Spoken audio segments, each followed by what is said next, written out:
I'm sorry, if everyone can sit down. Thank you.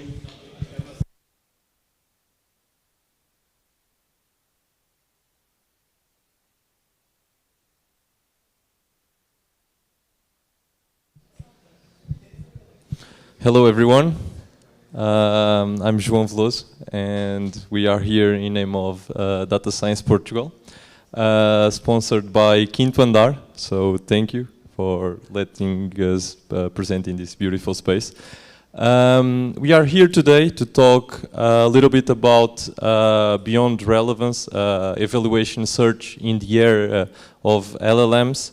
And I want to ask in here, because I see a lot of new faces, who is here for the first time for a Data Science Portugal event? Please raise your hands. Wow, okay. So maybe the other way around, like who is like the second time here or third time? Perfect, yeah, I love this, I love this.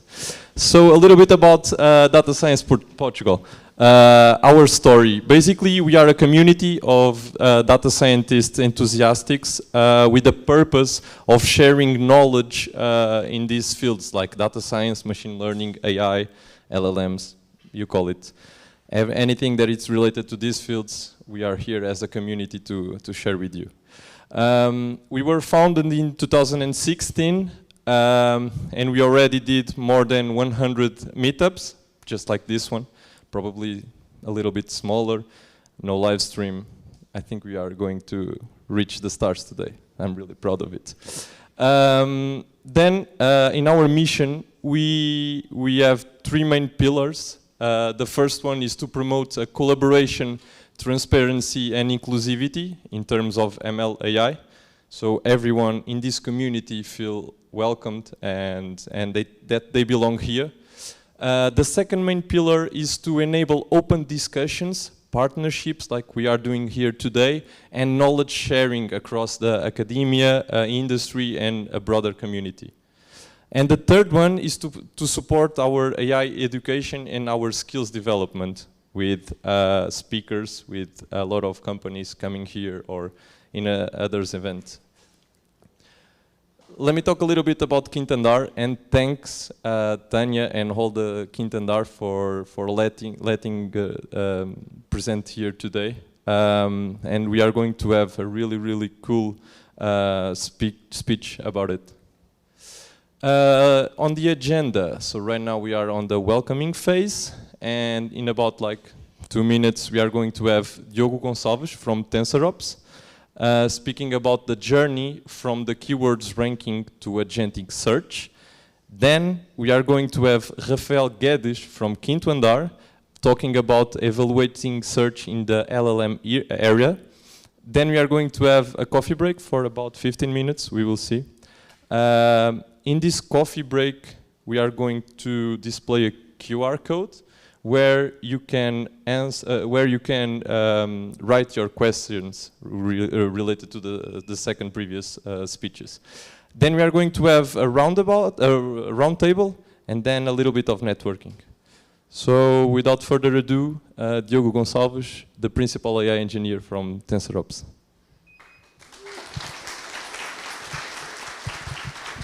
Thank you, thank you, thank you. Cool, so really happy to be at the SPT event. And my name is Diogo Gonçalves. Let me try this. Okay, cool. So the talk is a journey from keyword ranking to agentic search. I started doing the slides and then I had to cut a lot of things because it's like quite a big journey, as you might expect. But yeah, so I'm Diogo. I work at TensorOps. We are a boutique consulting firm delivering Gen AI. Closer? Oh, yeah. So, yeah, better now, sorry. So we are a boutique consulting firm delivering AI products at our clients. We build end-to-end pipelines using Gen AI, machine learning, you name it. And you can send me a message on LinkedIn if you have questions or if you want to complain about this talk. So the people have spoken, the 50 people, 20 people have spoken, so I'm going to talk about my journey from BM25 to agentic. And basically, let's start on why search fails in the real world. So search systems break in production and break quoting for many reasons, and most of the times it's not really necessarily because of relevance metrics. They are, but it's really way beyond relevancy. And there's a lot of things that compromise relevancy. So there are really three forces pulling a search apart. So the first thing is really search doesn't necessarily mean satisfaction with a search engine. So users express intent poorly.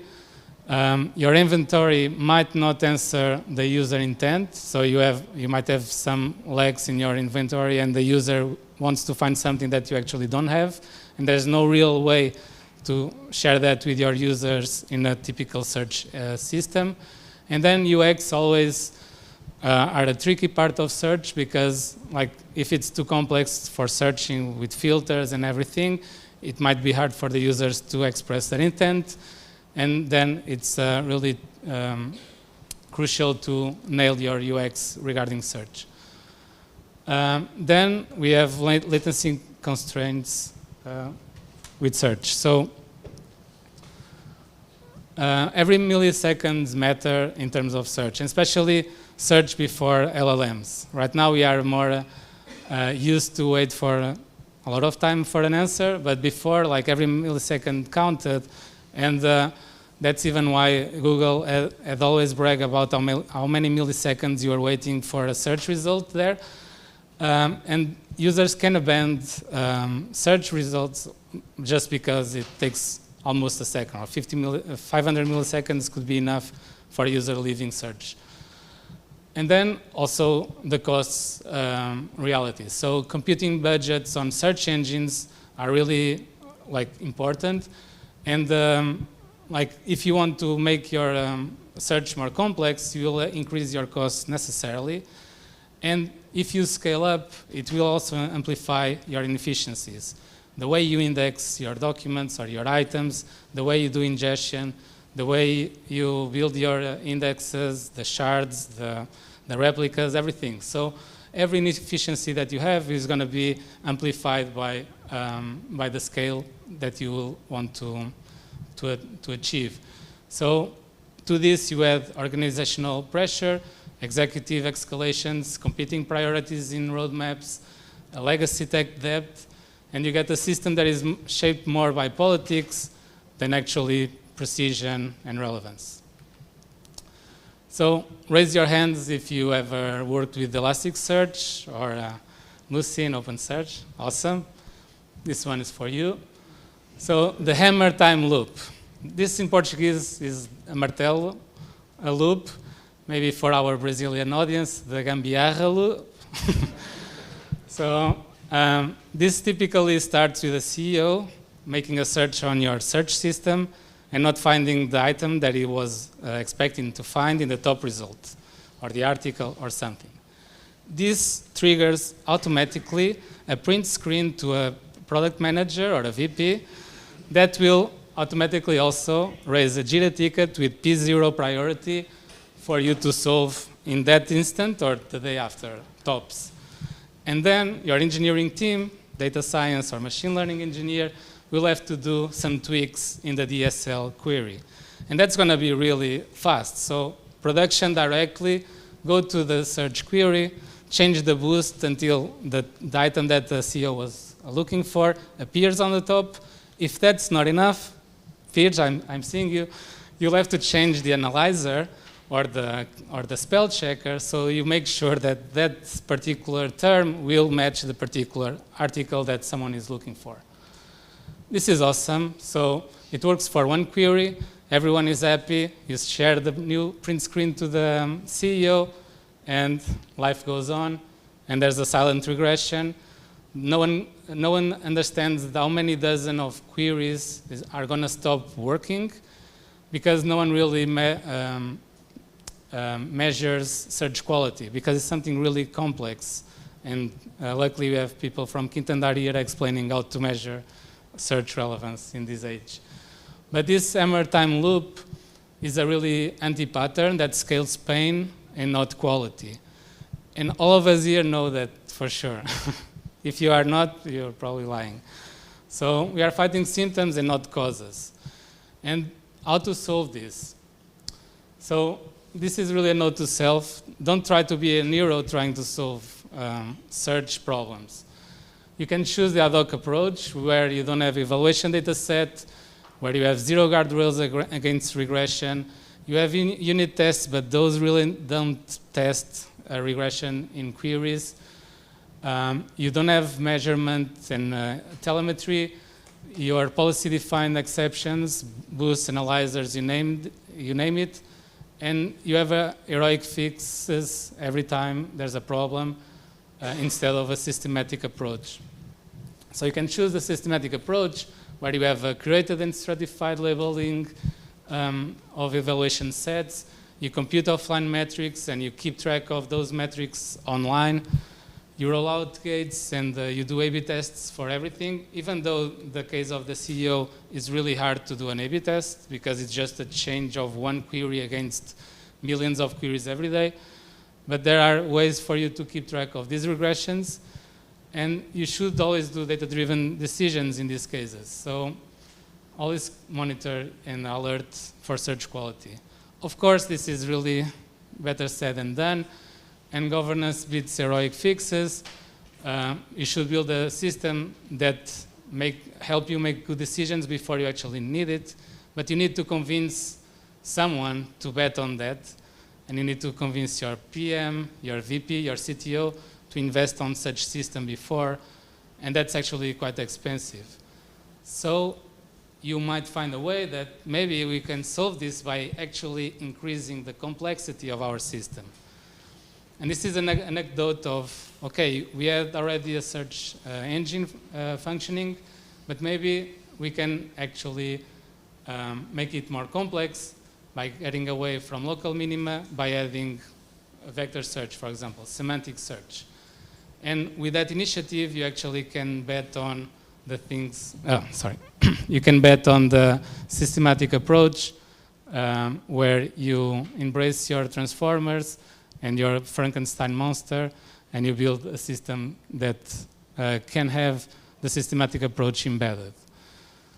Of course, when you think about transformers, it's really cool, but then transformers meet reality. And if you have a legacy system, which most of the big companies have because they are operating for quite a long time, you will face infrastructure constraints. So a typical infrastructure will resist the vector databases. Right now it's getting better and better and more adopted, but like 3 years ago, that was not really the case necessarily. Migration costs usually are prohibitive. Even changing, bumping a version of Elasticsearch can take months, and a team doing that without any guarantee of good quality. And then, of course, there are existing SLAs that you need to comply, but most likely you'll need to negotiate them because the SLAs of sub-millisecond response might not adhere to the transformer's reality because we are doing actually much more things. So maybe it's okay to spend 100 milliseconds instead of 50 milliseconds. And those have to be negotiated. Of course, there's also cultural barriers in big companies. In a culture where there's no actual evaluation and monitoring, it means that no one really trusts new approaches because there's no real way of measuring them on the go. And it's hard to prove that something is actually really improving search business metrics if you don't have this in place. And then there's also risk aversion, as always. And then there's cost explosion that you need to expect. Transformers inference at scale is equal to budget nightmares. And if you are trying to convince someone, for sure, someone is going to ask you, GPUs in production, do you really want that cost in production? And of course, the latency regression that you'll need to negotiate with infrastructure. So the question isn't really, can transformers improve search? Like the theory says so. It's rather than, can we ship transformers within current constraints? And for that, it requires some creativity most of the time. So one approach is, okay, this is a typical existing architecture for a search engine. It might, any resemblance with reality is pure luck. So a typical, like you can have a search public API that is the entry point for your search engine. It's the interface to front end. Then you have a search proxy where you should have all the business logic, but usually the business logic also cascades downstream, but let's not talk about it. Then you should have spell checker because keyword searches nemesis is spelling mistakes. And then before transformers, we have NER models and entity linking, which was the way data scientists were having fun before transformers. And then, of course, you have Elasticsearch Index or any type of search engine to serve your search results. And then you feed this to the proxy, you apply rules, and then you send to the client. A creative way to solve this without breaking production is actually trying to fix the boat while the boat is sailing. So you can build a system totally next to the current system in production where you will solve separately the semantic search problem. So you'll have a way to serve embedding models, train the models as well. It's not referenced here, but it's implicit. Actually, today, you don't even need to train an embedding model, theoretically. And then you have a vector database that you'll have to maintain and to fine-tune your approximate nearest neighbors for your current problem. And you can feed this list of results for a particular query directly to the same search proxy. And then you need to find a way to merge the list of results from your previous and legacy system with a new system in an okay way, and that is really robust, is a reciprocal ranking fusion, where it's really sensitive, it's not really sensitive to bad results, so you can get guarantee that you are not necessarily hurting the current user experience. So this approach that it actually shipped previously. So it works in a small scale. You need to be able to fit a transformer model in a current and really limited infrastructure. So you'll probably need to fine-tune a model. You can reuse a lightweight BERT-esque model, so based on BERT, and do a masked language modeling type of pre-train. So you make sure that the BERT model is aligned to the way your business talks. And then in search, you'll need to do sentence transformers fine-tune, matching queries and articles or items with contrastive learning, so you make sure that query will actually match to a content that you want to retrieve. And then you do this iteration of fine-tuning with semantic transformers, and you will have already in place your evaluation framework that you really wanted before. And now you build it just for this place because it was justified and necessary. So with this framework, you will evaluate your stratification of queries that you want to make sure that you are complying. You retrieve some results. You get a notation either via human or LLMs as a judge. And you iterate by hard cases mining until you are satisfied with the relevance metrics offline, and then you can ship it, and you can merge the results of semantic search or vector or embedding search with the lexical or the keyword ranking approach that you had in production. If everything goes well, you should not break production, and the experience that the users were having with your previous model will not necessarily be hurt. At least it's going to be maybe more latency because you'll have to wait for the second block to solve, but then it comes at the expense of getting better relevance, we hope. So we should combine approaches instead of replacing them if we have an existing system. That's actually our approach at TensorOps. We try to ship a semantic understanding on clients' architectures without breaking production by plugging semantic search next to the current solution. And sometimes it's Elasticsearch, sometimes it's other third-party solutions. And we try to build all the evaluation framework, and in that way, we justify that building. And with that, we are not also accounting for the differences between the relevance that we were optimizing with the business metrics. And we are really happy with the ranking results and the ranking metrics, but then you launch an A/B test, and that's evaluated by CTR, or conversion rate, which actually measures popularity and other intents that are masked and not translated by the users. And we then should pair the relevance metrics with business outcomes in a way that we can offline be sensitive to the business metrics that we will actually be evaluated on. And we have some people here in the room that are going to explain this for sure in a bit. And do your A/B test deep dives after to make sure that you are actually improving relevance while meeting your business criteria. And since you are not really happy with the complexity of your system, and hybrid search was actually too easy, we now embrace agentic search by adding more complexity to our Frankenstein monster. So now it's actually okay to wait for 10 seconds. And thanks to ChatGPT, people are getting trained to wait longer and longer every new release.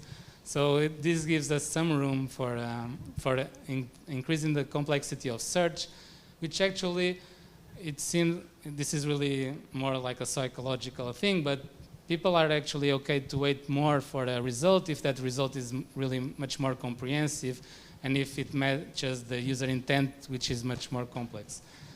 I need to be aware? Yeah, 2 minutes, cool.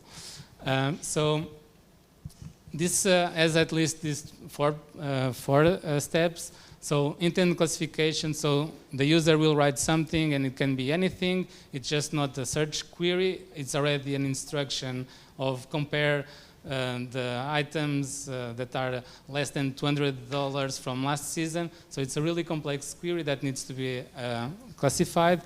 Then you need to have a query rewrite, most likely, to enhance the query terms and also start to extracting entities to then apply to the different tools for routing. And before you had one index, and now all of a sudden you have 10 different indexes that you'll have to search at the same time because the user intent is much more complex. And then you have a result composition. So you get the results from multiple results from multiple indexes, and you will start composing a message to the user. So this is a typical idea of how it looks. So the user will contact the main agent that is going to extract the summary or the intention. Then that intention is going to go to the research agent, which also might have the LLM that is going to expand the query and is going to decide which indexes to search for based on the user intent. And then all of those indexes will retrieve documents. You can have guardrails for evaluating those documents to make sure that they are relevant. It's optional or not. And then you have the final response. You have the composer that is going to actually stream the results to the user. Of course, there's like this is going to take 10 seconds, but you should not make your users wait 10 seconds. So there are some latency tricks. So stream partial results, inform the users where in the graph you are, keep the user entertained until you actually start serving the last streaming. And the users actually tolerate longer waits when they understand why they are waiting, because they see something happening. And again, ChatGPT teaching us that example. So, of course, like there's power with this, but there's also risk. So the power that we are seeing is that we spend many, many years optimizing search relevance, like to to the last degree of the float. But actually with LLMs, they are masking your inefficiencies on the retrieval. So you are not judged by precision so much, because the LLM will be able to discard the first item if that item is not adhering to the user intent. And we see that very often. It's good because the user is going to be happy. It's bad because it's going to mask a problem of relevancy in your search system. So you need to keep monitoring everything. And of course, this dramatically improves the user experience because it's capturing ambiguous queries and really complex queries where the user is probably asking for filters in the same text, and also 2 or 3 different search indexes where before it would have to be different search boxes searched in parallel. And right now you can do that in one go. Of course, there's a lot of moving parts now that you need to account for, and you need to keep track of the rewritings, the retrieval, the re-ranking, the composition, and for that you really need monitoring on the go and a modular architecture. I'm going to skim this really fast, but there are 3 blocks. Well, in the center is your LLM application, your AI backend, so to speak, where you'll have a supervisor or an agent that's going to have a lot of tasks and workers to work for. Those will connect to an MCP server or something like that, where it's going to expose different search engines that could work by themselves in different areas of your product. But with MCP, you just define a contract to talk with the LLM application. And then, of course, LangFuse is our proposal framework. It's using LangFuse. It's an open source for Langsmith, and is actually really good for tracing and keeping track of your production applications, your fine-tuning of search, and all the components of that graph that I showed before. Lessons learned across industries. So hybrid wins, but explainability is keeping things cheap. So you need to make sure like a field-aware search is being well tracked. Then annotate smarter, not harder. This is really true for LLM fine-tuning. You don't need a huge data set. You need really well-curated data sets showing contrastive examples. LLMs as judge are amplifiers, not oracles. You should not blindly trust LLM as judge, but those are going to be really helpful for your regression tests and your automated monitoring of your search quality.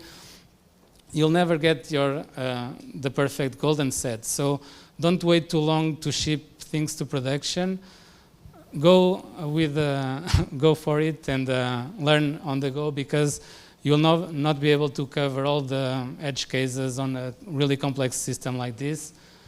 And for that, you just need to build really good guardrails to protect you from those mistakes that you are not covering on the golden set.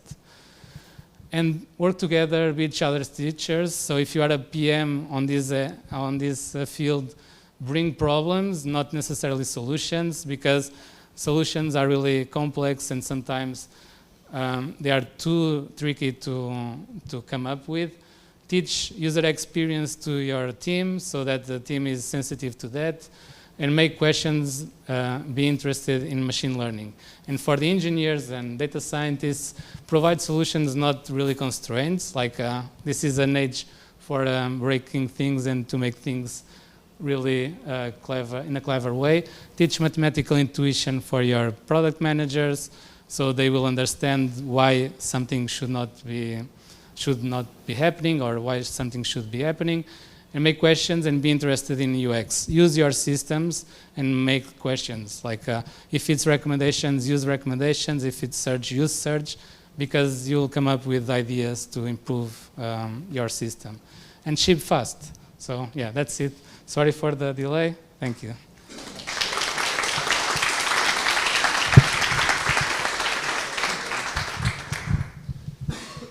Well, thank you so much, Diogo. Guys, I just wanted to say that questions will be during the coffee break, okay? So without further ado, Rafael Guedes from QuintoAndar.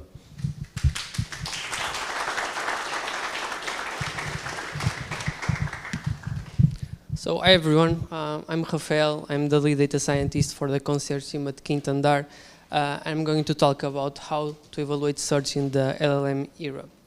So the agenda for the talk is I'm going to explain you what QuintoAndar is, then I'm going to concierge, which is our agentic AI product to provide recommendations via WhatsApp, then traceability and link fuse as Diogo mentioned, and why is it important.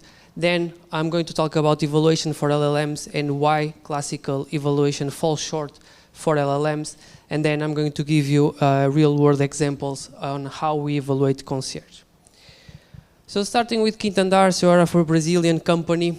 We work on the real estate ecosystem and we are the largest in Latin America. We basically develop technological solutions to help users find their perfect home to live. We are present in Brazil and 5 other countries. We are a tech hub in Lisbon where we develop most of these technological solutions, so basically the cool stuff.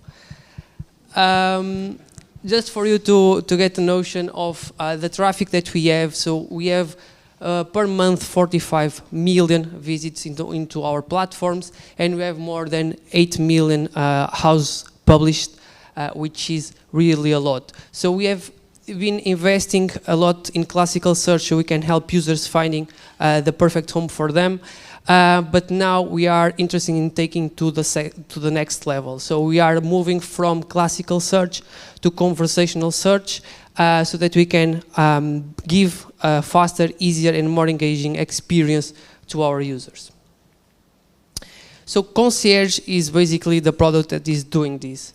It's a multi-agent system that is designed to provide proactive recommendations to the users via WhatsApp, and then it has a couple of different tools and agents to refine those recommendations based on the user input, or to do other tasks such as scheduling visits, get property details, answer questions about the FAQ, so basically how the processes at QuintoAndar work, etc. I have a small demo here, so for you to see in action in WhatsApp.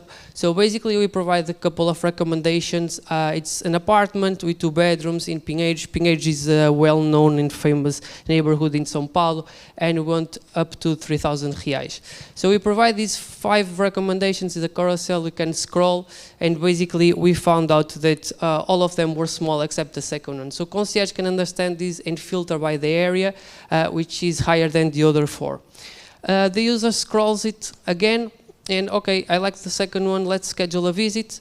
Then Concierge asks for the day, for the hour, and we basically schedule the visit for the user conversationally. So the tool and agents that Concierge has defines what it can do and what it cannot do. We have seen Rex agent in action, so when we ask to refine the recommendations.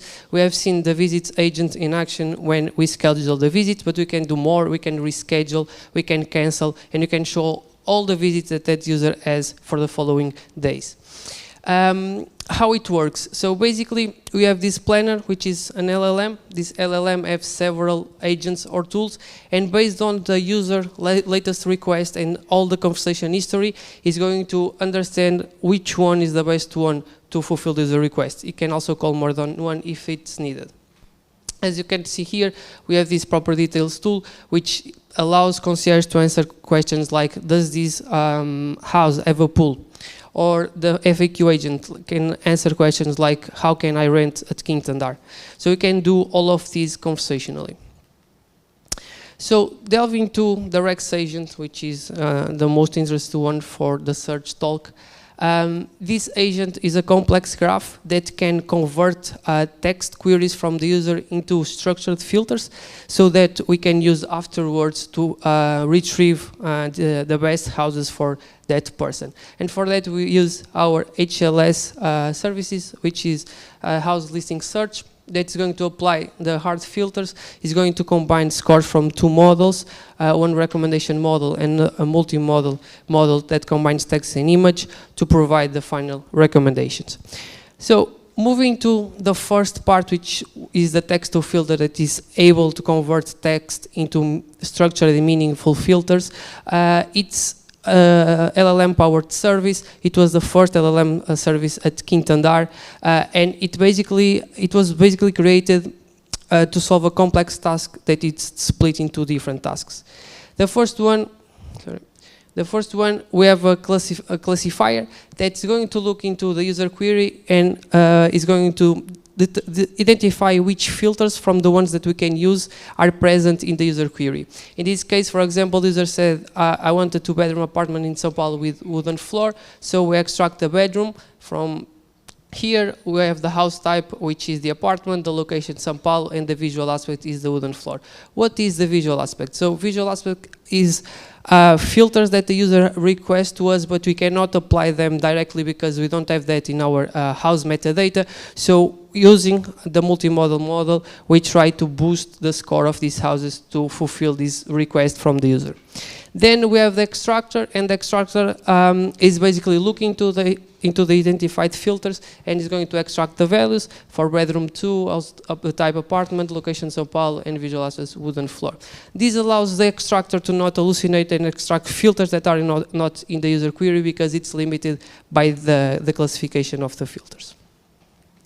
So this information is then passed to the HLS service, and this service is going to apply the hard filter. So we are going to reduce our candidates from 55,000 to only 5,000, and then we are going to basically rank these 5,000 houses for the user.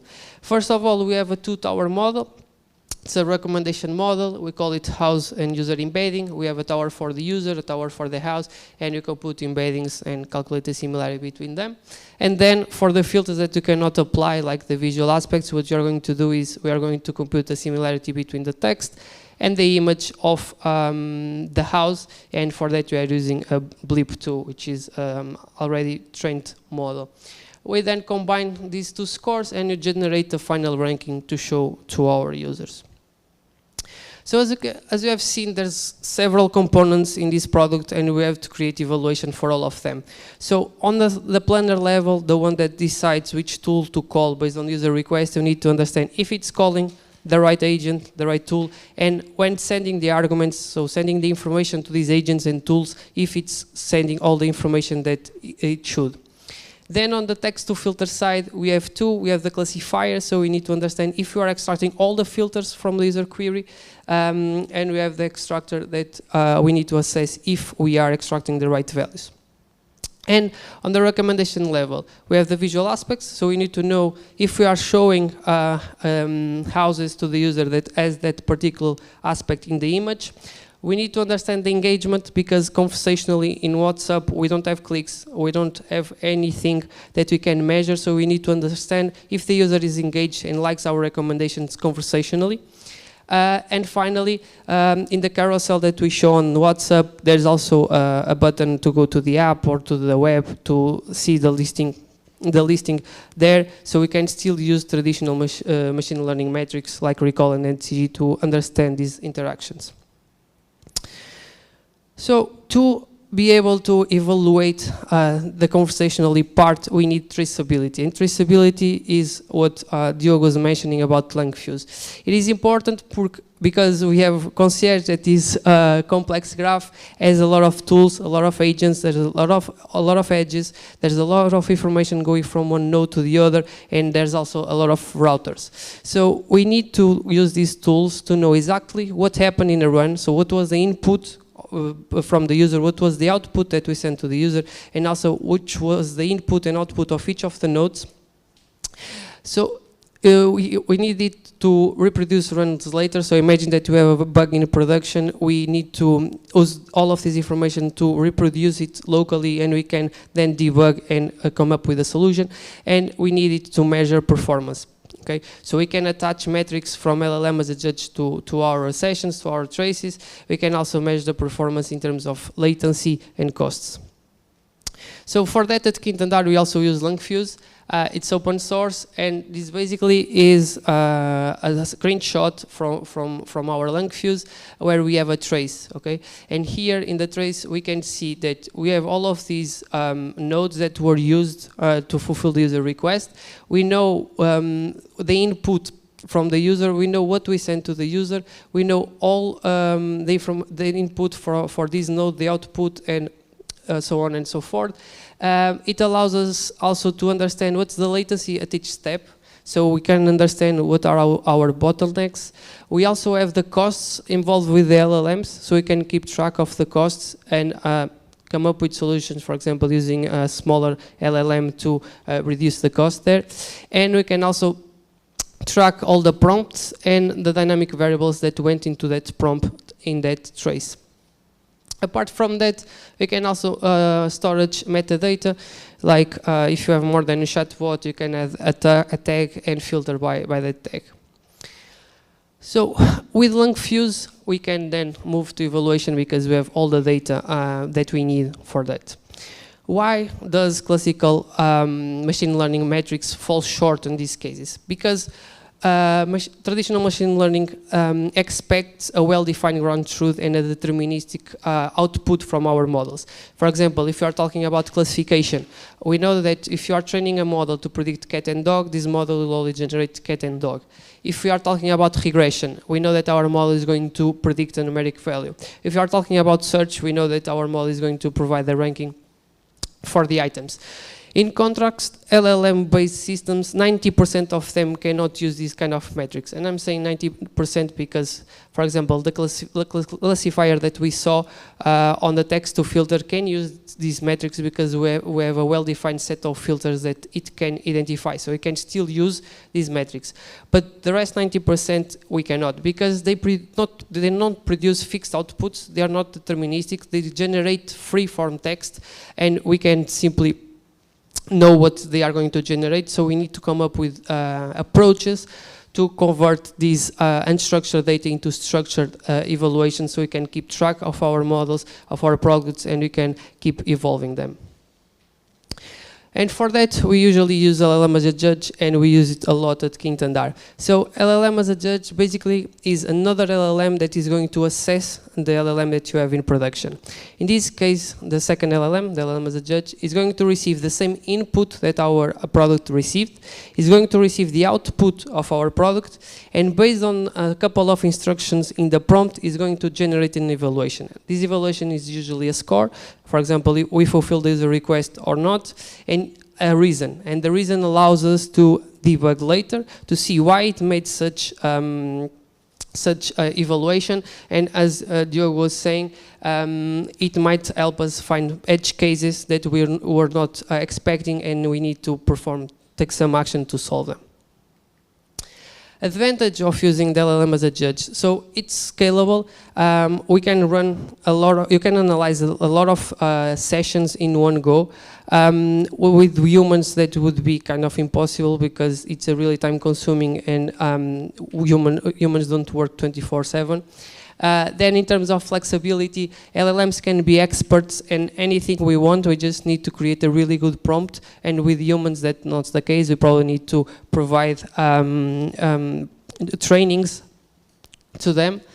In terms of risks, we have hallucination that you can easily mitigate if you create a good prompt with a lot of instructions. They are clear, objective, and you reduce as much as possible the scope of the evaluation of that LLM. In that case, you can reduce a lot the hallucination problem.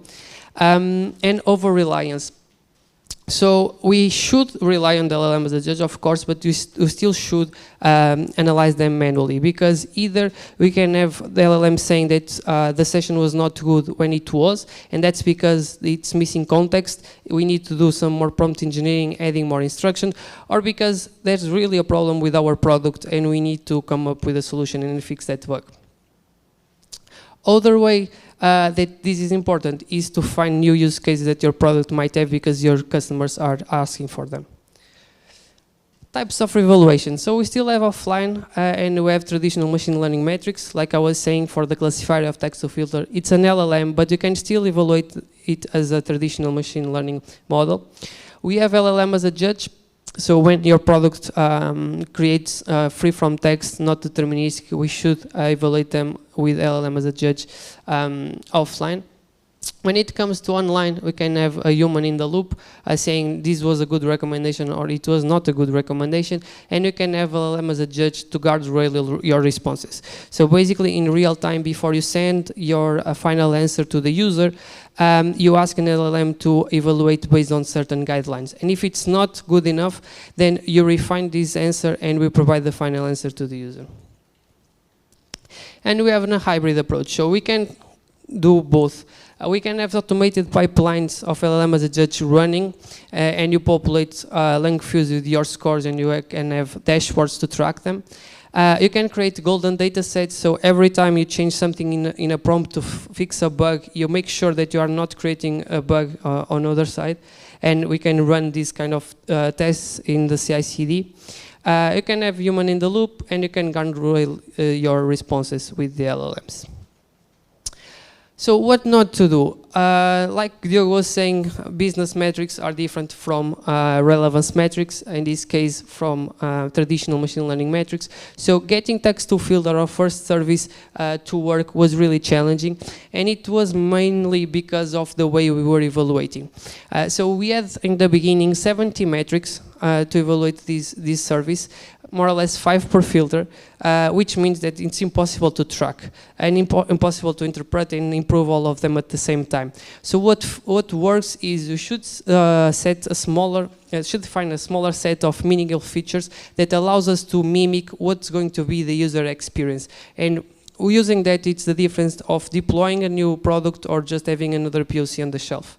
As you can see, when we move from 70 to only 3 metrics, in 6 weeks, we managed to have good confidence in our product to deploy it into production. So in terms of the evaluation for concierge, so as I mentioned before, all the components that we had to evaluate, I started with the planner, with the routing. So basically, the LLM as a judge is going to receive the user request and the summary of the conversation. It's going to receive the output of our planner. So what was the tool that it called and what was the information it sent to that tool.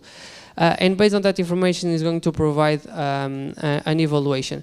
In this case, our LLM as a judge, this is a real use case, provided a score of 1 because the user was wanted to see recommendations, and it called the Rex agent, as you can see here, and it sent this message to us. So a house in Bragança Paulista with at least 2 bedrooms. But before in the summary, the user wanted a house in Rio with pool and barbecue, and now it doesn't want the barbecue and the pool, and it's not in Rio, it's in Bragança Paulista. So the planner needs to understand this change of context and send the right information to the Rex agent.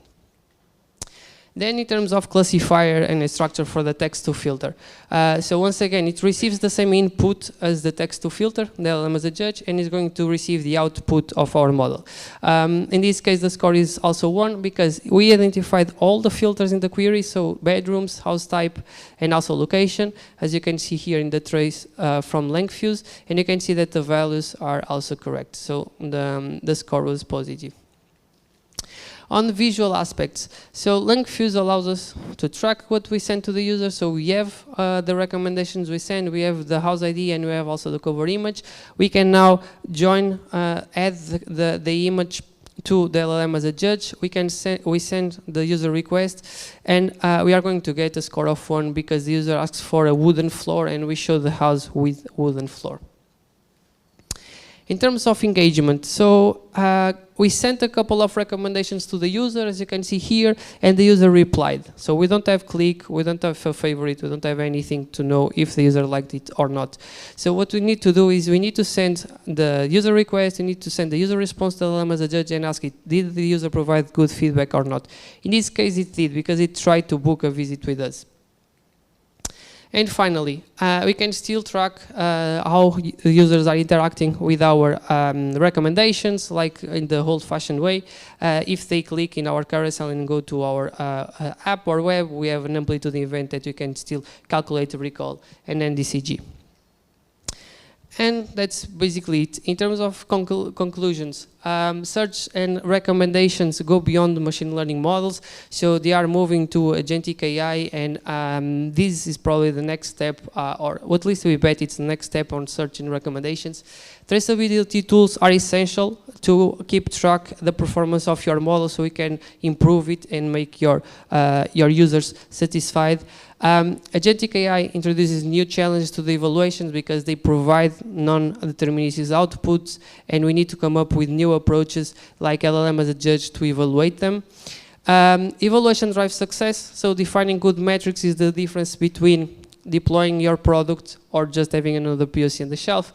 And also traditional metrics still matter, as Diogo was mentioning. We should use LLM as a judge, but still keep tracking of the metrics in terms of relevance. So we are hiring, so if you want to join us and reinventing the real estate again, just apply, and yeah, let's do cool stuff.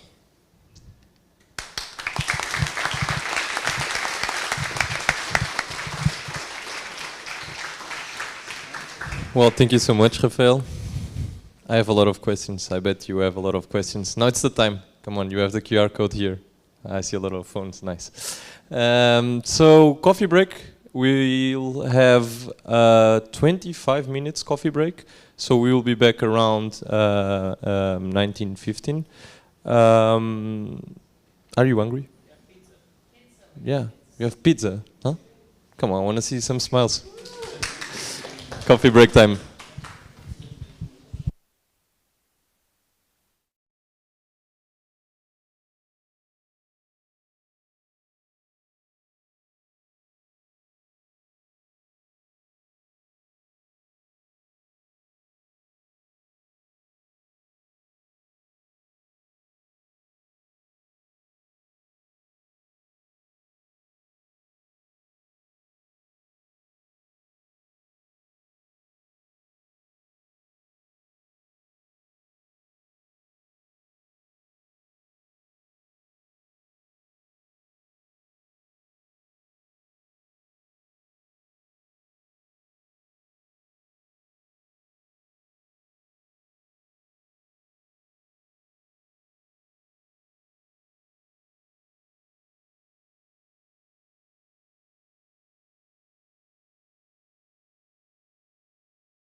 Hi guys, can we start sitting down, please? And speakers from the round table, can you also start sitting on your respective seats?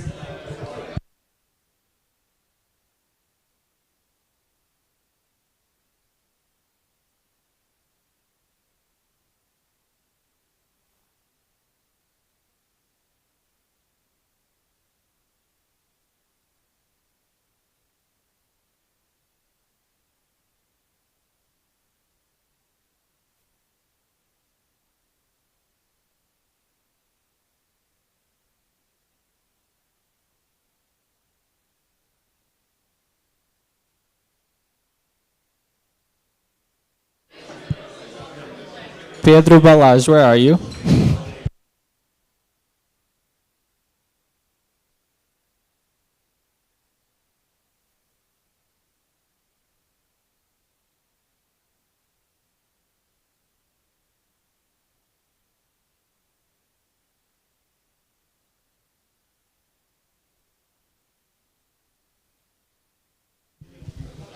Eu vou só anunciar. O João vai falar. Eu vou. Eu acho que o João vai falar das pessoas novas que entraram. Sim, eu vou apresentá-los.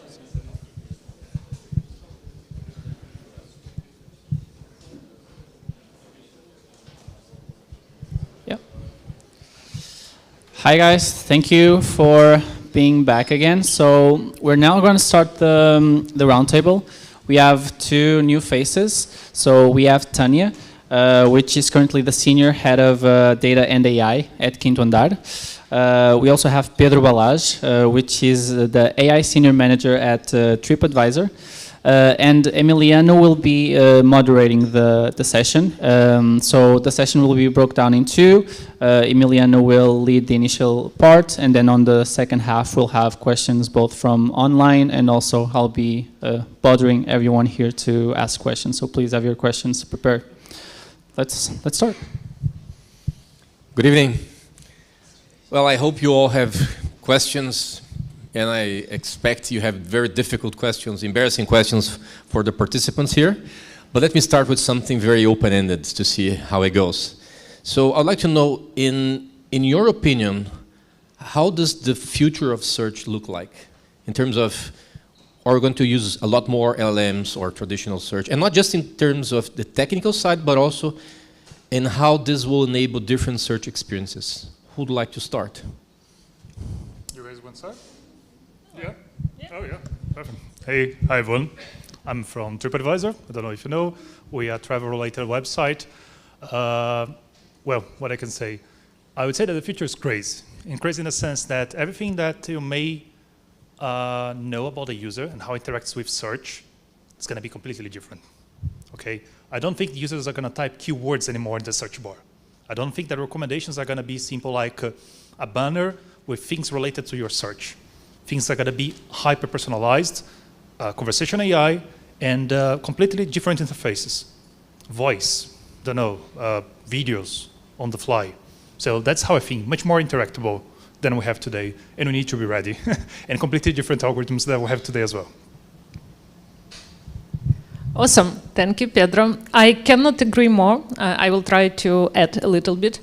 So I think the main problem of search will remain, and the main problem is relevance, whether these recommendations are on the flight, with voice, whenever. But what information do we have will change, as Pedro mentioned. So we will know much more about the user. We will know, we will have long memory about the user, and what is so important, people will start interacting in different ways. So Google teaches how to type keywords, and ChatGPT teaches how to be patient. But what is more important, ChatGPT teaches us how to speak like humans again. And when we speak like humans, the LLMs can understand what we need as humans. This will be the biggest shift that is already happening. And this was in the demo. I don't want to be overselling, but this shift to conversational search is happening. Okay. So I guess I'm going to more the technical side, just to add to what Tanya said. I guess classical search will still happen, okay? So we cannot just send everything to the LLM because it's going to just not process everything. It's going to take a lot of time. But what we're going to gain is from that set of good houses already, in our case houses, we can get re-rank those houses and get nuanced information that we get from the user query and we're not translating to a structured data. So improving this ranking is going to be the next step on the LLM search era. Yeah, I don't know the future of that's for sure, but I really hate like searching for something on ChatGPT or even now like the Google AI option, because you really need to type a lot, and I really enjoy the laziness of just writing the keywords that you want to search for and get relevant results or not, and then you'd be iterating really fast, putting more keywords, removing something, and that interaction was really fast, and I enjoyed it somehow. The problem was the information overload, which LMs definitely solve that for us. But I'm not sure if ChatGPT, like the need to explain really well what you want, typing is not really efficient, and humans are kind of lazy, so it would be cool to have some, I don't know, something more interactive where you could steer the results on the fly, like just changing some knobs or something, I don't know. But yeah, for sure, relevancy is going to be super important. And yeah, like trying to type less, maybe. I'm not sure. Like, do you agree? I just don't reboot that. I think humans are lazy. And I think we don't even want to type keywords. And then if you have a system that can guess your next thought, that's going to win the battle. And perhaps LLMs are going to take us there. There's a whole economy on top of search, right? And then you mentioned in your presentation that today it's okay to wait for 10 seconds. But this is probably like a temporary thing, right? So we're always trying to raise the bar.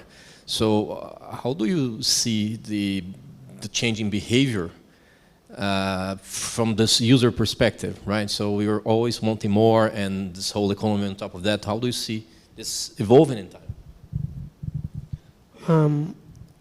I guess latency is always a problem, and everyone wants everything for yesterday. I guess in technical terms, again, the next step is we don't build more large language models, but we start to build smaller language models that are much faster and can help us have lower latencies and provide quicker answers to our users. I think that like having right user context would help with that. So you don't want to be patient for nothing. As you mentioned, like people are lazy and expect the system to know what they want and to guess what they want. And the better we are at initial guessing, the more chances we have that user would want to wait for this response for 10, maybe sometimes even 15 seconds. Of course, it will change, as Rafa mentioned, as we like evolve our modeling, have faster and smaller models, it will change. But I think the key is like why to wait and what do we want to get from this conversation. Yeah, I recorded a previous study that there was a company, I don't know, search, and the system took like 1 second to answer. And that's pretty slow. They make milliseconds. The user gave up. Why? Because they thought that the search was not taking enough effort to produce the results. So a quicker search result is not necessarily better. What we happen today is we focus on latency. Perhaps that's the wrong focus. Perhaps we want to give the user the impression that we are taking everything there's on the web, digging very deep, and trying to bring a unique result for the user. And then when we put intermediate thoughts, what are you doing? Researching millions of users, researching millions of reviews, researching millions of contents, So statistics about thinking LLMs, the users are very impressed, and they wait 10 seconds, and they interact with the results. So perhaps we are going to the wrong challenge here, not the latency, the user experience. That's my thought. Great. Peter, you mentioned that you believe the users will like when the search systems will try to guess what they're looking for, right? So this is very close to recommendation, right? And be more predictive, using more context. This is what you see for the future, something like more and more using user data and recommendations, very personalized search. Is this what you see? This is what I see right now. So at TripAdvisor, we have an AI assistant called Ollie. Ollie the Wall is the mascot of TripAdvisor. And we have a chatbot experience. It needs refinement. It's going to be improved over time, but we are working on that. We have a dynamic prompt that's like conversation starters. 3 questions that we may click and start and engage conversations. More than 9% of the users click on those recommendations. And that's generated by LLMs. Very fast LLMs. We answer in less than 1 second. We show to the user, and the users click on that. So the users are lazy. So perhaps they come with intention, but they saw something, OK, this looks much more interesting. Let me click on this to check the result. So I think that's the step that every company should start working on. Great. So the key takeaway until now is that we are lazy. Just to keep track on that. And what about questions from the audience? We can start if... Sorry? Let's get there. So online, people are asking, if a complex LLM-based search is underperforming, what's the recommended way of defining what may cause this dip in the performance? I will start. Also LLMs are the future. We currently cannot send like thousands candidates to LLMs and let LLMs decide from the whole pool of potential candidates. So what we do, we use advanced systems and use LLM only at the end. So first of all, make sure that your baseline is reliable. So the system that is you are using at the beginning is reliable. If it is reliable, you have more freedom to dive deeper and understand what happens with the complex part. And do A/B testing, look into the data, and try to use your product and understand what could be potentially failing. Everything that Diogo was showing us in the presentation. Yeah, I think first thing is what's failing in search, and that's a really tricky question. So, is the user not finding the results that we know that exist and we didn't surface to the user? It's a problem of precision, a problem of recall. So the typical relevance metrics, or it's a problem of like the complex part of search, the field-aware search. So. Right now with the LLM based search, we don't allow the users to apply the filters themselves, so the stratification is done by intent. So I would say start in the beginning of the graph and go until the end, because if you fail on the intention, then you'll fail for sure on the recall. So yeah, that's my 2 cents. We also have another question. Why implementing text to filter instead of a BERT model? Is it poor data set? Is it more cost effective? I guess it's easier to solve the problem with the text to filter approach than using a hold model like BERT. And the performance just was as good as we expected. So why try and use a hold model when this is perfectly solving the problem we have? Nice. Last question from online before we jump to the questions here. What are the pros of lexical search besides scalability, latency, etc., versus semantic search that favors choosing hybrid systems instead of pure semantic systems? Are well-defined index data structures still effective, or does ambiguity in search queries hinder their performance? Yeah, so hybrid search still it's still out there, and will hardly go away from a lexical search and a keyword ranking. It's true that, like from the beginning of semantic search or embedding search, it's getting better and better and more precise results.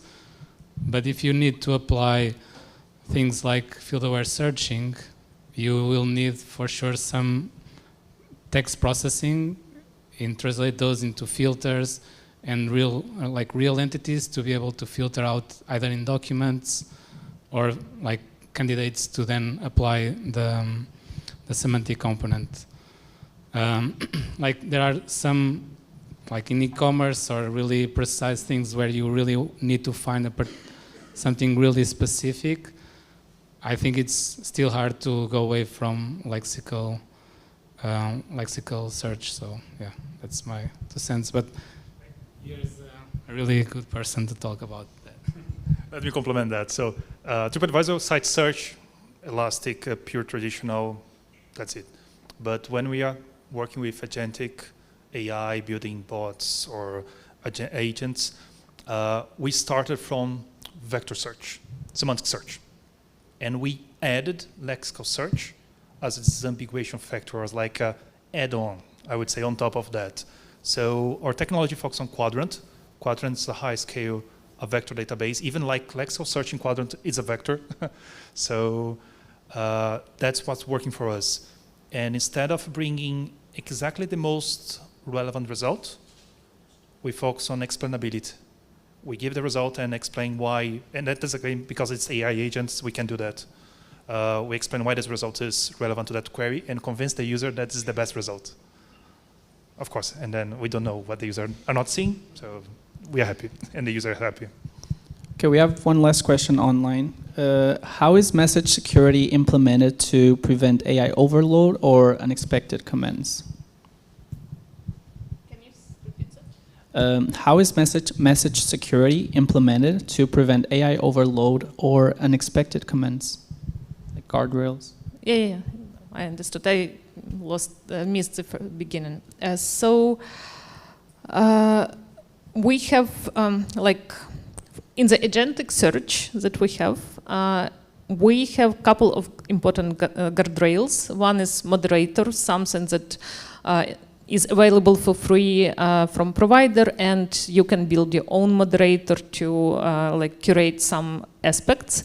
But we also learned that only moderator is not enough. What was important is being able to create message at the end before we like send the final answer to users. So in our graph, Rafael was showing like the answerer. We have like funny internal name for this node, but we use it's called ender node, and we use it actually to curate answer, prevent something, some undesirable behavior happening, and it's like additional guardrail on top of moderators.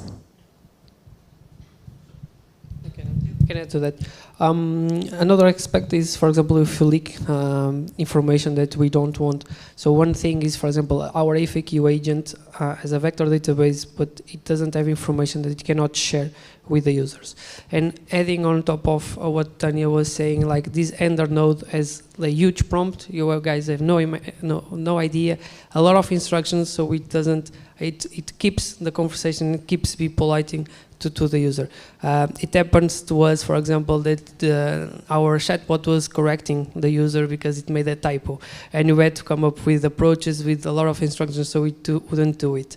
Another funny example was, for example, we work mainly on Brazil, so we show recommendations and the user told us show, like cool, and we just show more recommendations. And this kind of stuff, we need to handle, and usually with prompt engineering you can fine tune and stop doing this silly stuff. Let me just complement that. So our chatbot, it allows the user some level of freedom. So if you ask, please explain like in 5, it's gonna use like 5-year-old's language, and we are fine with that.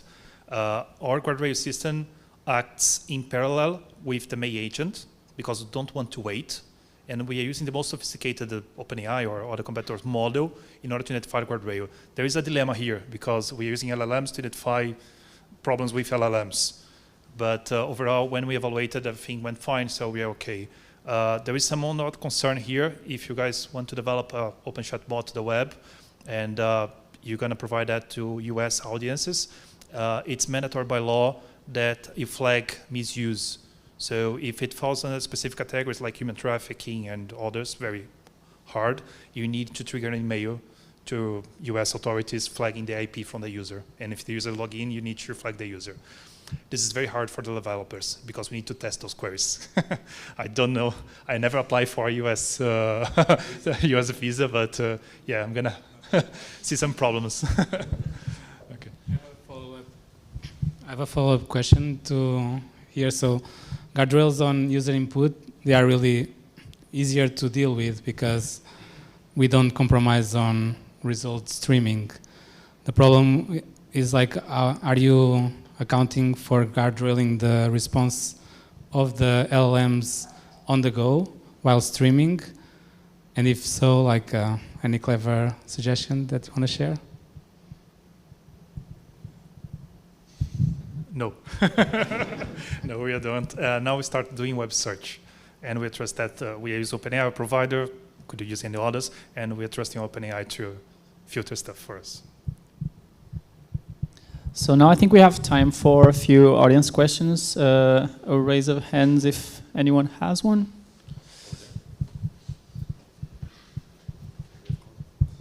Hi everyone, so great panel right there. So my question is more related to business. So how do you justify the LLM search investments to the business, for example, to directors, CDOs, CEOs? Because the LLM systems are significantly more expensive than the classical search that you used before. So do they have a better ROI or not? Or is just this a technical marvel thing that you can justify? I can start. I love this question because I think AI hype is reality, and many companies try to implement this system without thinking how they justify expenses.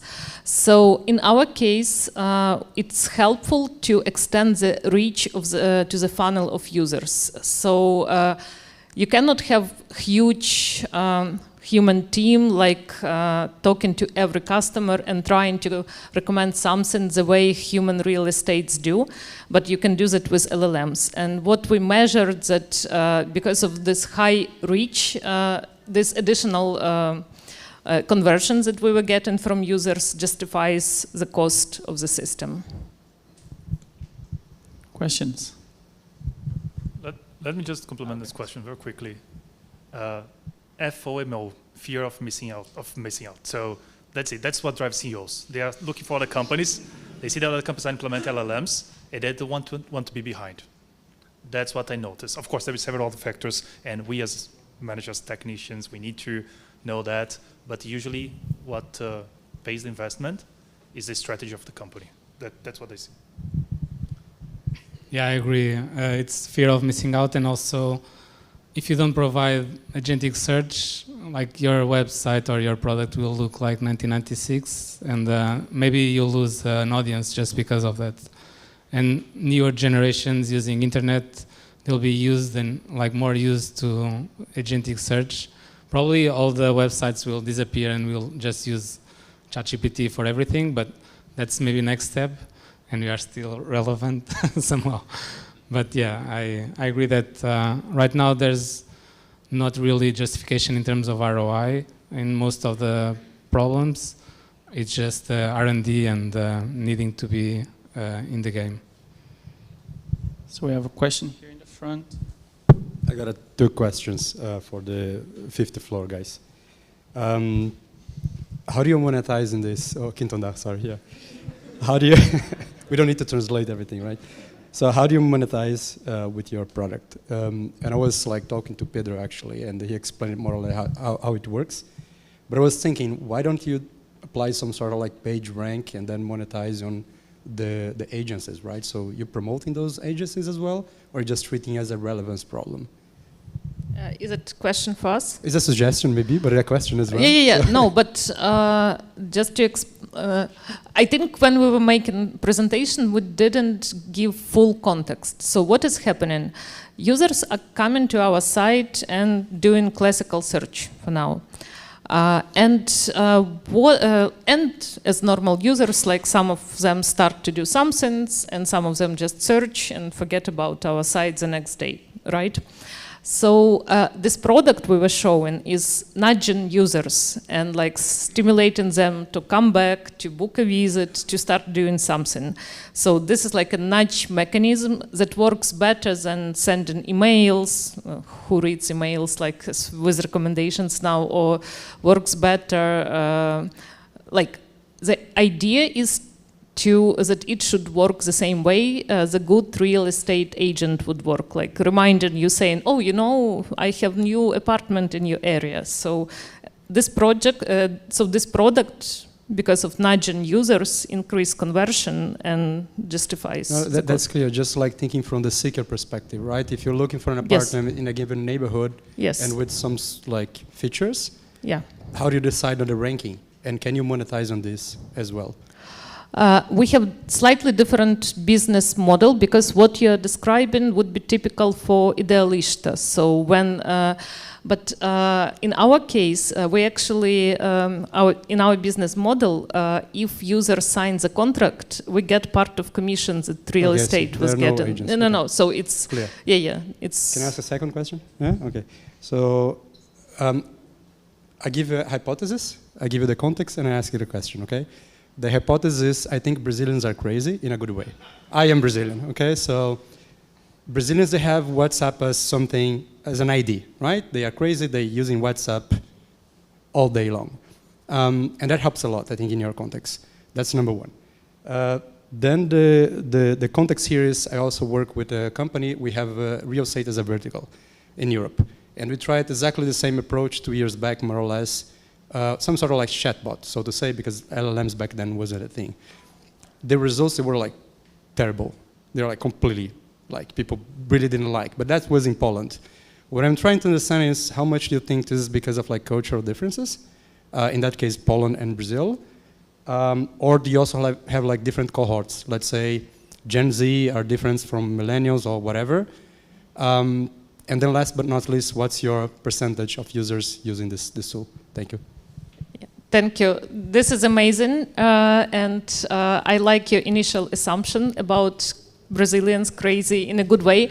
This is like what I learned after working with Brazilians for like almost 2 years already.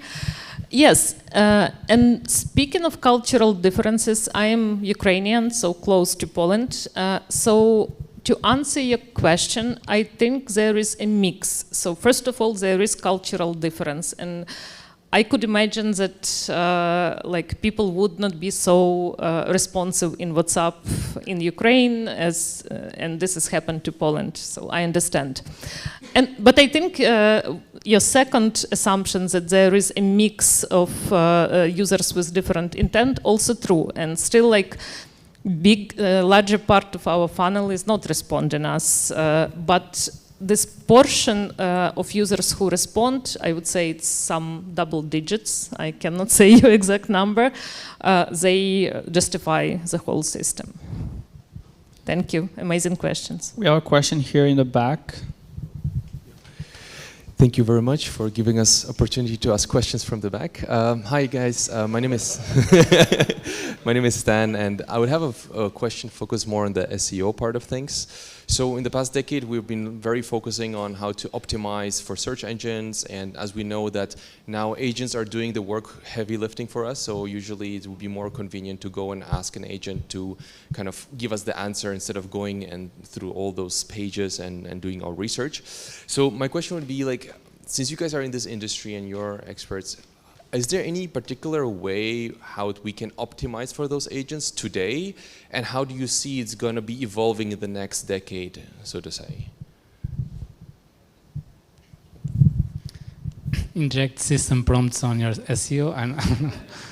No, yeah, like I think that's, I don't have the examples or like the knowledge to do that, but I know that people are already optimizing for SEO for ChatGPT, and we see that in many websites and content-driven websites that they are optimizing SEO to be surfacing on ChatGPT rather than on Google, for example.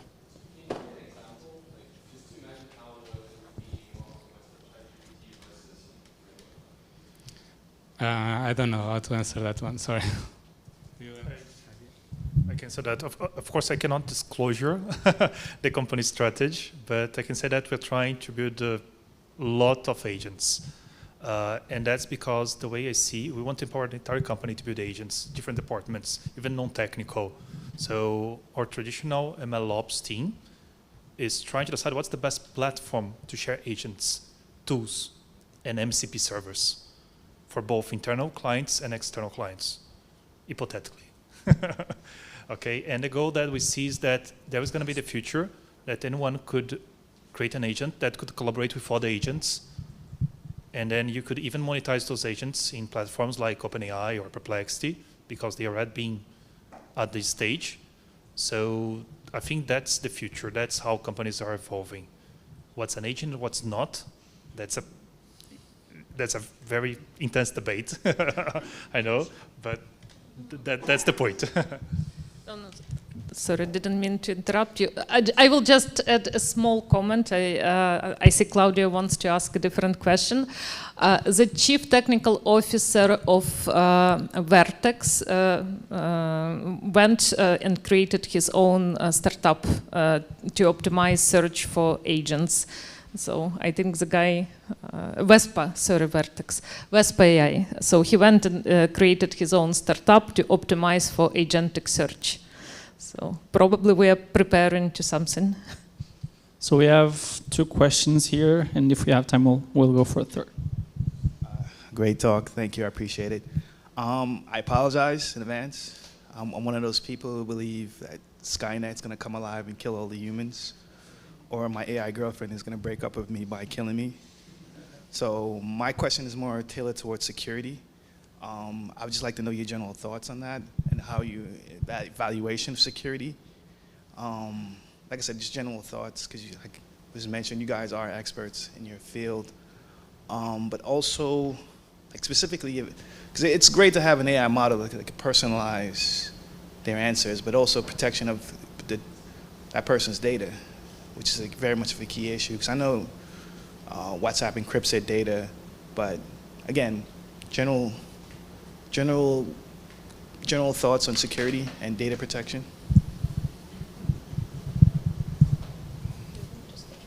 Yeah, I'm talking a lot. Okay, I feel the same, I talk a lot. This is a good question, and this is a real concern to take into account. And Brazil follows LGPD, which is I believe, one of the strictest customer data protection mechanism in Latin America. So first we use commercial providers, and you probably wouldn't like this answer, but we kind of trust that OpenAI will protect the data. This is what they guarantee in enterprise contract, and same with WhatsApp. Second, all big companies who use AI must respect their regulations. So some regulation is helpful. Also, I don't like over-regulation that we have in Europe, but regulation is important.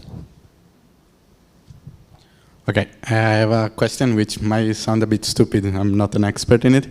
But you mentioned FOMO and a lot of R&D, which is included right now in this part of LLM era. And yeah, like in the past, have been actually building some ground truth on actually search engines. And how does LLM search compare to like normal and traditional search? And if there is a, let's say, a look inside that it could work better, in which kind of ground truth or like kind of area has been proven to work better? I guess this is a bit different than your direct work, because like you're suggesting houses, there is no ground truth probably there. But if there is a comparison with some ground truth and with some traditional methods, in which area of like we have kind of have a good experience that this LLM search is working better than traditional search? Yeah, I don't think like LLM search replaces traditional search, at least right now. It's kind of an add-on to improve the user experience. Because before, you would need to type the keywords, just like Balazs mentioned, get the top results based on your keywords, do a lot of engineering and like really crazy things with semantic search, named entity recognition, entity linking, and so on. And then the user would also need to apply filters explicitly to narrow down their intention. I think using LLM as a search engine, right now it's using your assistant to search for something for you and understand what types of filters you want to apply, what types of expansion they need to do to the query so that the intention is improved and the traditional search systems work better. So I'm not sure if it's a real replacement for the ground truth. I think it needs to be there in the same way. The only thing is now you have an add-on to simplify the way you search. I'm not sure if you agree. Yeah, let me just add, because I totally agree with you. I guess for now it's not replacing the traditional search that we do, but I guess this add-on is going to excel when you have a limited space to show things. For example, in our case, in WhatsApp, we have a carousel with 5 items. It's not like a page where you can show 10 items, 20 items, and the user can keep scroll down and you can see more items. So having the LLM on top when you have a limited space to show items is going to be really the difference of providing really good recommendations, because the LLM can understand nuances in your query that the models usually can't. So it's going to, from a set of 20 items, based on the context, your history with that LLM is going to understand which ones are really the ones that we want. So in that use case might make a difference. I think that's the gold question here. I think there's nothing naive in that question. I think that's what we are really trying to answer here. My perspective is that LLMs search, it's on top of everything we built. So it's on top of traditional search.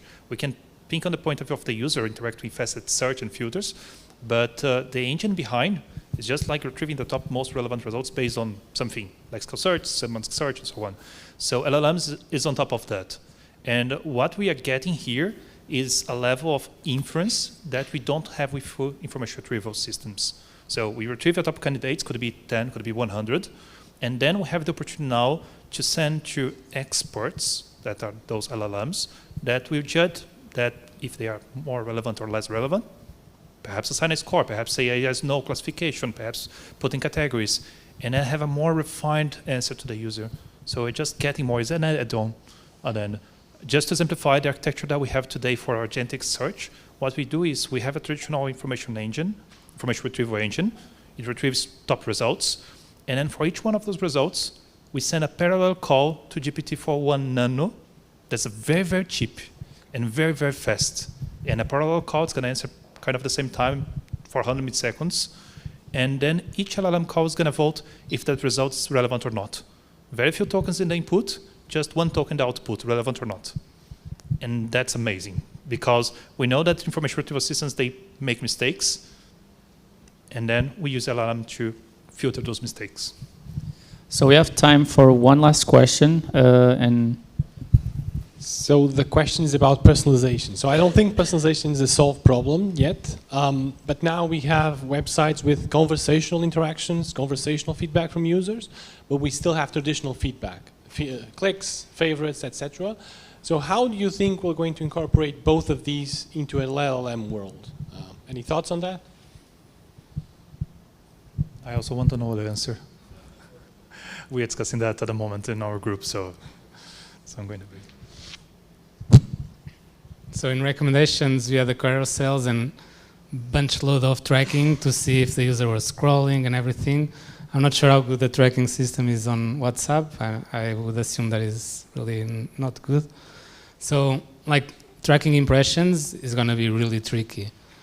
But then the subset is going to get smaller and smaller. So like in a traditional e-commerce, you were making a search, you are applying personalization on top of the retrieved 1,000, results, and you would have to log those 1,000 page by page, and then match the scrolling to understand if the user was seeing something or not.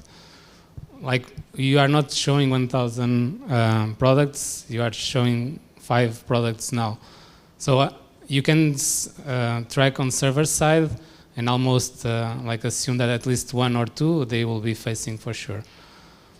But then you can always track the clicks. I would assume with the injection on the URL. But yeah, I think it's going to be less signal or less noise maybe. So the ratio signal to noise is going to get better because you don't have 1,000 pages result. That's my 2 cents there. I think hybrid times require a hybrid approach. So I think we need to train models that will be trained on data coming from traditional search and data coming from concierge.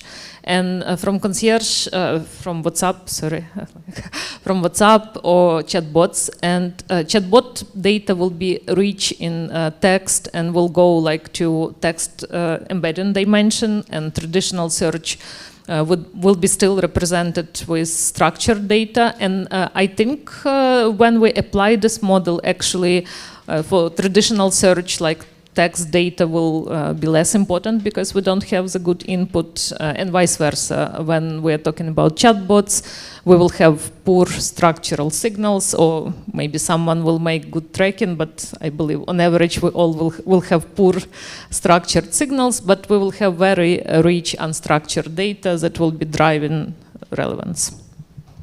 So thank you guys so much. First of all, I want to give you a round of applause for Diogo, Rafael, Tania, Pedro, and also Emiliano for moderating this panel. Okay, so again, thank you so much everyone for coming. This has been our second event ever in Lisbon, and thank you, Tania, for like the quick turnaround. Like this was all done in like a month, so it was. Likewise, thank you for being responsive to this idea. Let's do meetup in 3 weeks. So like amazing, and thank you everyone for coming.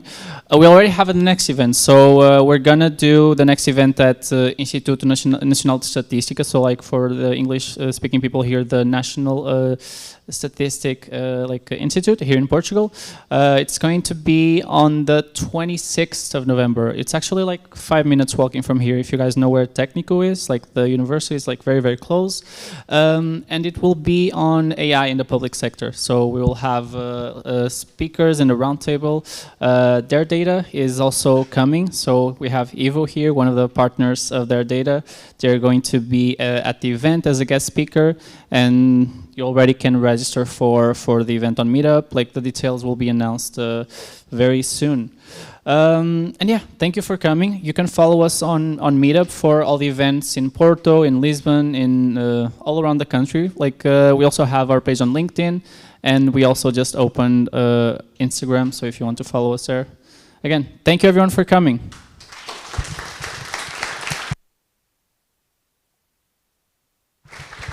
We will have like a networking session. Like I think it's better for us to do it in the lounge because we still have pizza. So if you want to bring the pizza there. Bye guys.